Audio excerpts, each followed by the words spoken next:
Hi, എല്ലാവർക്കും Gowri's tasty കിച്ചണിലേക്ക് സ്വാഗതം. അപ്പോൾ ഇന്നത്തെ റെസിപ്പി എന്ന് പറയുന്നത് ഒരു ബ്രേക്ക്ഫാസ്റ്റ് ഐറ്റമാണ്. നല്ല സോഫ്റ്റ് ആയിട്ടുള്ള അപ്പം എങ്ങനെയാണ് തയ്യാറാക്കുന്നത് എന്നുള്ളത് നോക്കാം. അപ്പോൾ നമ്മൾ രാവിലെ നല്ല സോഫ്റ്റ് ആയിട്ടുള്ള പൂ പോലത്തെ അപ്പവും മുട്ടക്കറിയും നല്ല കോമ്പിനേഷനാണ്. അപ്പോൾ ഇതെങ്ങനെയാണ് തയ്യാറാക്കുന്നത് നമുക്ക് നോക്കാം.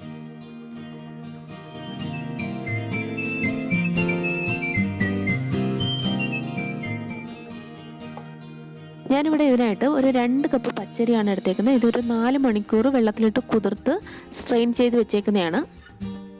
ഇനി 1 കപ്പ് തേങ്ങാ വെള്ളം, പഞ്ചസാര 1 ടീസ്പൂൺ പഞ്ചസാര ഇട്ട് ഒരു 6 മണിക്കൂർ വെച്ചിരുന്നതാണ്. പിന്നെ ഒരു 1/4 കപ്പ് തേങ്ങ. അപ്പം തേങ്ങ ചേർക്കുന്നവരുണ്ടാവാം, തേങ്ങാപ്പാൽ ചേർക്കുന്നവരുണ്ടാവാം. അപ്പം ഞാനിതിലേക്ക് തേങ്ങയാണ് ചേർക്കുന്നത്. ഇനി കുറച്ച് ചോറ്. അപ്പം ഇനി എടുത്തു വച്ചേക്കുന്നതിൽ നിന്ന് കുറച്ച് പച്ചരി നമുക്ക് ആദ്യം ഒന്ന് അരച്ചെടുക്കാം. അത് നമ്മൾ കപ്പി കാച്ചാൻ വേണ്ടിയിട്ടാണ്, നമുക്കിതൊന്ന് അരച്ചെടുക്കാം. നല്ല സോഫ്റ്റായിട്ട് അപ്പം ഉണ്ടാക്കുന്നതിന് പണ്ടുള്ളവർ ചെയ്യുന്നതാണിത്. കപ്പി കാച്ചുക എന്നാണ് അതിന് പറയുന്നത്. അപ്പോൾ അരി നന്നായിട്ട് അരച്ച് കിട്ടിയിട്ടുണ്ട്. ഇനി ഇത് നമുക്ക് ഒരു പാനിൽ ഇട്ടിട്ട് നല്ലതായിട്ട് കുറുക്കിയെടുക്കണം. അപ്പോൾ അതിനായിട്ടൊരു പാൻ അടുപ്പത്ത് വെച്ചിട്ടുണ്ട്. ഇനി നമ്മൾ അരച്ചു വെച്ച മാവ് ഇതിനകത്തേക്ക് ഒഴിക്കുക. ഇതിൽ കുറച്ചുകൂടെ വെള്ളം ചേർക്കണമായിരുന്നു. കുഴപ്പമില്ല, ഇങ്ങനെ ചേർത്താലും കുഴപ്പമൊന്നുമില്ല. ഇത് കട്ടിയായി പോയി കഴിഞ്ഞാലും ഏറ്റവും ലാസ്റ്റ് നമുക്ക് ഇത് മിക്സിയിലൊന്ന് അടിച്ചെടുക്കേണ്ടതാണ്.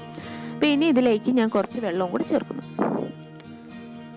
അപ്പോൾ ഇത് ഒരുമിച്ചാണ്, വെള്ളവും മാവും കൂടെ ഒരുമിച്ചാണ് ഒഴിക്കേണ്ടത്. എനിക്ക് വിട്ടുപോയതാണ്. കുഴപ്പമൊന്നുമില്ല, ഇത് നന്നായിട്ട് തന്നെ കുറുക്കി കിട്ടും.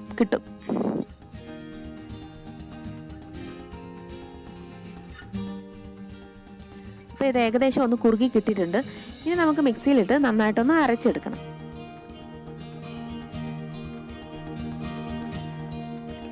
ഇനി നമുക്ക് ബാക്കിയിരിക്കുന്ന പച്ചരി കൂടെ നമുക്ക് അരച്ചെടുക്കാം. അതിനായിട്ട് ഇതിനകത്ത് കുറച്ച് തേങ്ങ, പിന്നെ കുറച്ച് ചോറ്. ഈ ചോറിന് പകരം നമുക്ക് അവിൽ ചേർക്കാം, വെളുത്ത അവിൽ കൂടെ ചേർക്കാം.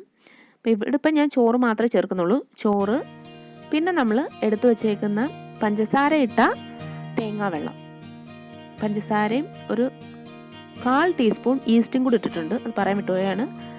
അപ്പം അതുകൂടി ചേർക്കാം. ഒരു പഞ്ചസാര ഇട്ട് തേങ്ങാ വെള്ളം ഒരു 6 മണിക്കൂർ നേരം വെച്ചിരുന്നതാണ്. അപ്പോൾ ഇത് നന്നായിട്ടൊന്ന് അരച്ച് കിട്ടിയിട്ടുണ്ട്. ഇതിൻ്റെ ഒരു പരുവം ഇതാണ്. ഇനി നമുക്ക് വേണമെങ്കിൽ കുറച്ചുകൂടെ ലൂസാക്കാൻ വേണമെങ്കിൽ ഇതിനകത്ത് തേങ്ങാവെള്ളം, ബാലൻസുള്ള തേങ്ങാവെള്ളം ചേർക്കാം. അപ്പോൾ ആദ്യം നമുക്ക് മൊത്തത്തിലൊന്നും ഒഴിച്ച് കലക്കി നോക്കാം. പാകത്തിന് വെള്ളം എടുത്തിട്ട് വേണം ഈ മാവ് അരയ്ക്കാൻ. അല്ലെങ്കിൽ ഒരുപാട് വെള്ളമായി പോയി കഴിഞ്ഞാൽ ഇതിൻ്റെ കൺസിസ്റ്റൻസി മാറിപ്പോയി കഴിഞ്ഞാൽ അപ്പം ഉണ്ടാക്കുന്നത് ശരിയാവില്ല. അപ്പോൾ ഇനി നമ്മൾ നേരത്തെ കുറുക്കി വെച്ചിരിക്കുന്ന കപ്പി കാച്ചി വെച്ചിരുന്നില്ലേ, അപ്പോൾ അത് കൂടി ഇതിനകത്തിട്ട് കുറച്ച് തേങ്ങാ വെള്ളം കൂടെ ഒഴിച്ചിട്ട് നമുക്കിതൊന്ന് അരച്ചെടുക്കാം.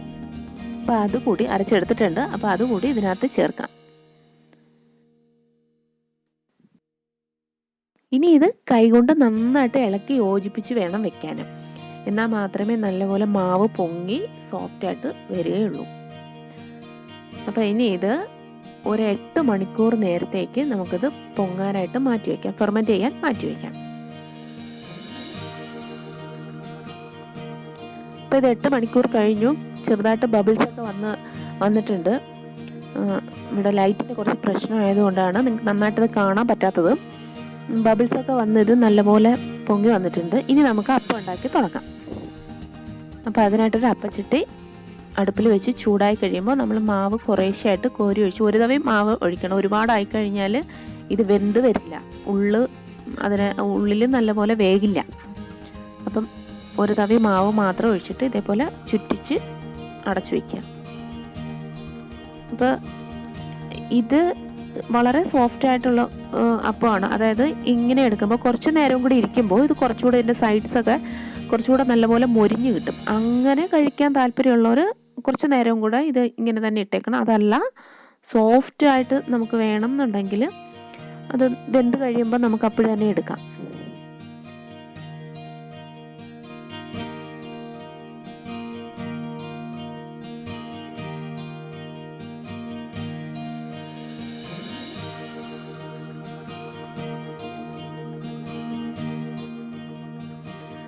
പഞ്ചസാര ചേർത്ത് തേങ്ങാവെള്ളം ആകുമ്പോൾ ഈ അപ്പം നമ്മൾ കഴിക്കുമ്പോൾ നല്ലൊരു ടേസ്റ്റായിരിക്കും.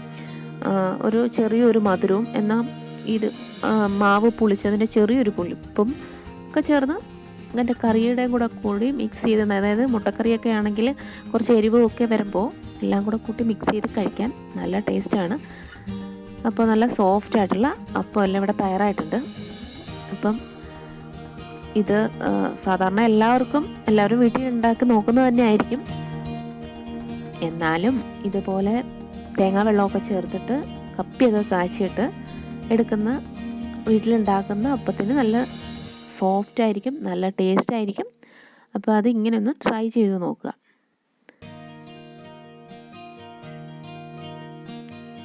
അപ്പോൾ ഈ വീഡിയോ ഇഷ്ടപ്പെട്ടിട്ടെങ്കിൽ തീർച്ചയായും ലൈക്ക് ചെയ്യുക, സബ്സ്ക്രൈബ് ചെയ്യുക, നോട്ടിഫിക്കേഷന് വേണ്ടി ബെല്ലൈക്കൺ എനേബിൾ ചെയ്യുക. അപ്പോൾ പുതിയൊരു റെസിപ്പി ആയിട്ട് നമുക്ക് വീണ്ടും കാണാം. Till then Tata.